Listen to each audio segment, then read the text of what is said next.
કાલે તો દિયોર જોરદાર થયું. બાકી અમે કુળદેવીને ત્યાં દર્શન કરવા ગયા ને દિયોર, તો આ મને કહે કે બાજુમાં એક પર્વત છે, આપણે ત્યાં ફરવા જઈએ.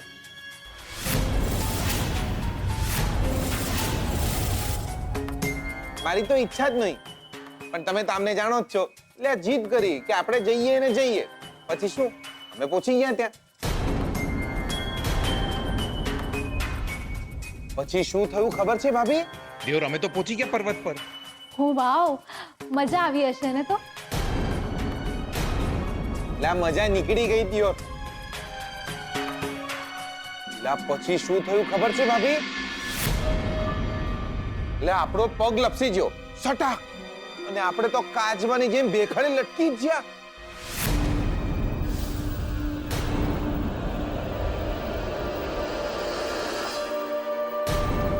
ઓ, પછી શું થયું? પછી તો દિયોર વાત જ ન પૂછો. ઉપર પર્વત, નીચે ખીણ. અને આપણે દિયોર, આપણે એક આપણા હાથમાં એક પથ્થર આવી ગયો ને આપણે એને પકડી લીધો કચ કચાઈને, અને પછી જે રાડો નાખી બચાવો બચાવો, આપણને કોઈ બચાવી લો.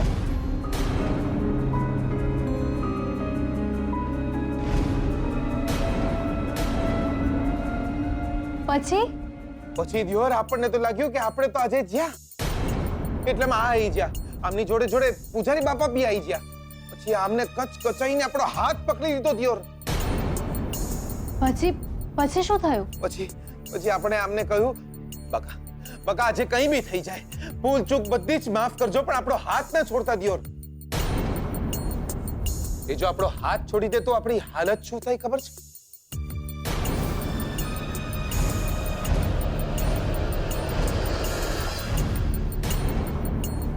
100-150 ફૂટ નીચે પછડાઈએ તો પડતા વેત વેસકાઈ જઈએ દિયોર.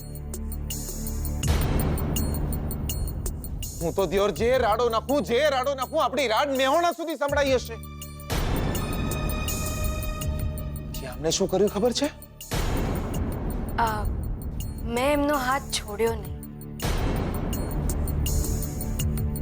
મેં નક્કી કર્યું કે ભલે હું આમની સાથે નીચે પડી જાઉં, પણ હું એમનો હાથ છોડીશ નહીં. કોઈ મદદ માટે હાથ લંબાવે અને આપણે હાથ છોડી થોડી દઈએ. નહીં. મમ્મા, શું થયું?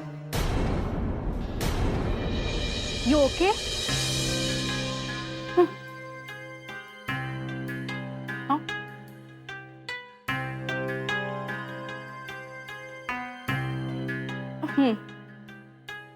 હા.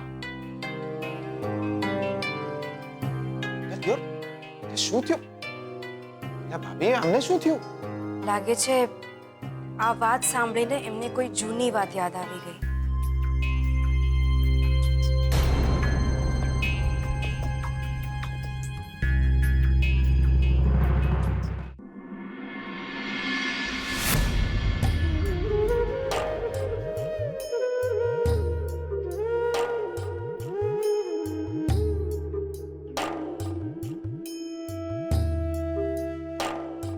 અમરકાંતભાઈ, બહુ ખોટું થયું. બહુ જ માઠા સમાચાર આપ્યા તમે.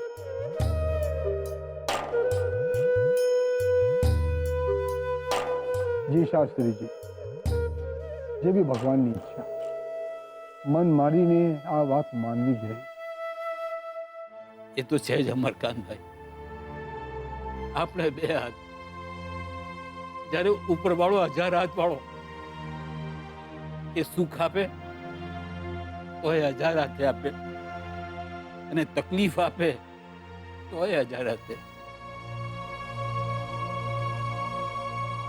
ભગવાનને પ્રાર્થના કરીશ કે પ્રદ્યુમ્નને આત્માને શાંતિ આપે.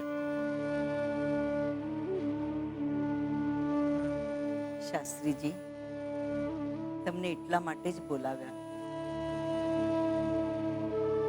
અમે કેટલા કમનસીબ છીએ કે પ્રદ્યુમ્નના અગ્નિ સંસ્કાર ન કરી શક્યા, કે ન કરી શક્યા કોઈ ક્રિયાકર્મ.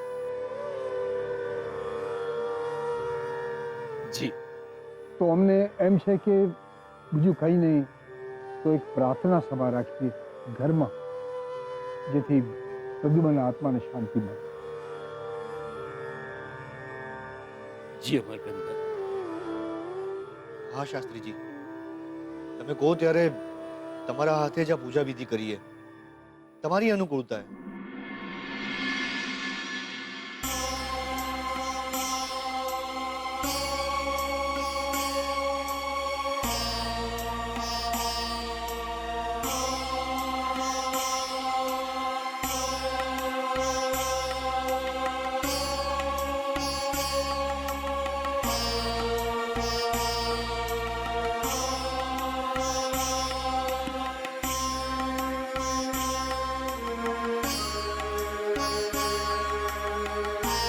મને મને કેમ એવો અણસાર મળી રહ્યો છે કે પ્રદ્યુમનની પ્રાર્થના સભા ન થવી જોઈએ. શું એના આત્માને શાંતિ નથી?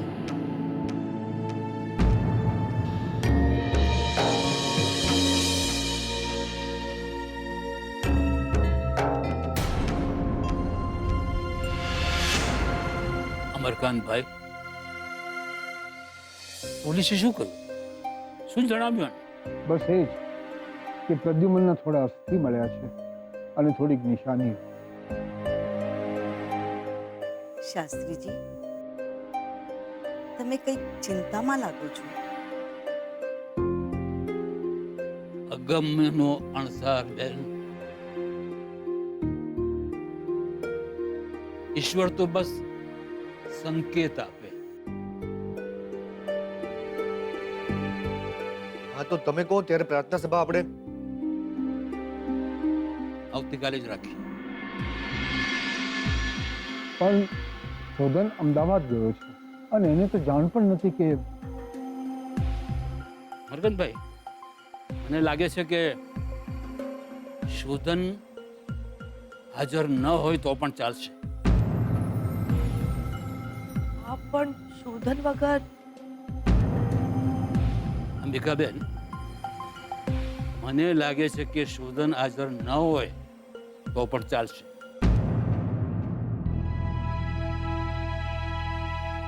તો શાસ્ત્રીજી, આવતીકાલે જ પ્રાર્થના સભા રાખીએ.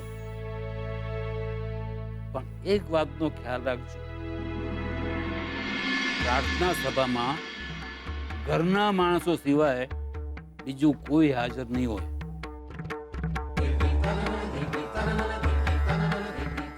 શાસ્ત્રીજી, અમારો તો બસ આ એક જ પરિવાર. હા, શ્રુતિના ઘરેથી એના મમ્મી અને શ્રુતિ આવશે.